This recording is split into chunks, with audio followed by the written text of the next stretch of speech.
Hello, my name is Carrie. And my name is Sam, and we're Thrive at Home, and we're passionate about building trust, intimacy, and connection in relationships. That's right, and today we're going to talk about the importance of emotional connection in your relationship. Yeah. So even more important than great communication skills, it's how effective are you at connecting with your partner. Okay, we're continuing our series on connection busters, and this one I'm going to entitle Unreasonable Expectations. Sometimes what I see in session with couples is one will have such a perfection mindset. Like things have to be done this way. It's kind of my way or the wrong way. Right. And those things, it's like never the right time, never the right words. And that is so difficult. It's like trying to land a 747 on a blade of grass. Like it is just impossible to do. Right. So to me, those sort of expectations on how things are done. You mentioned the referee before, but sometimes if one person is the referee, constantly tweeting, blowing the whistle, foul, kind of focusing more on the delivery than the heart of the deliverer of the message, you really get yourself sideways. Yeah, well, unreasonable expectations really prevent you from making a good connection with the other person. So they could be attempting in the best way they know how, but then if you're not open to receiving it, then you're the one that's shutting the connection. Right. And I think in this with unreasonable expectations, I think Jane Austen was queen at presenting the perfect man.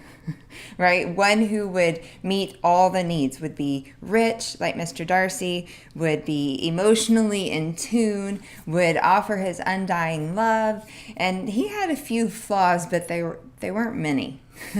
But I think many of us, especially women coming into marriage, can have the expectation that her husband's going to be and do a certain way or help around the house, and it may start out that way, but then with the addition of kids and how things change and all those, then it doesn't get talked about, the role changes, and then we have these expectations now that become walls that are up between the two of us that keep us from staying connected. Yeah.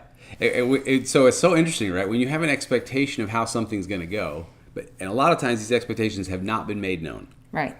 Okay, so they're internal.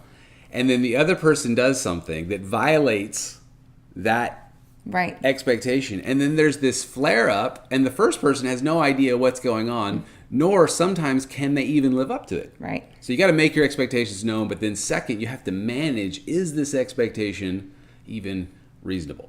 So the opposite of a 747 landing on a blade of grass. I love this analogy when Jesus in the Bible is seen as accepting people, right? He's always got people that other people think, you shouldn't be, but he's bringing them in.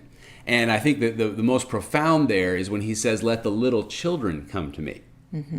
Because children are prone to do anything. And I was thinking about this the other day. I was in Walmart at the, sort of like in front of all the checkout lines is where the customer service is. So I'm returning something there, and he's in the cart, my 4-year-old.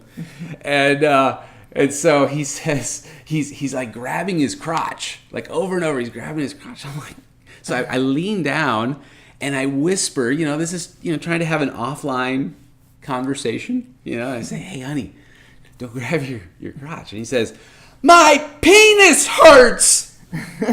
And I was mortified.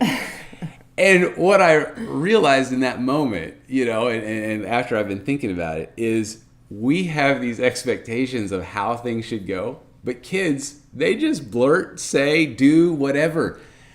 And it's the ability to allow people to be where they are in the process. Right. And kind of be accepting.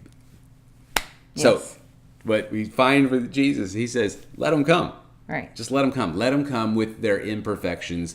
They're not perfect way. So to me, a huge connection buster is having unreasonable expectations and a really narrow way possible to connect.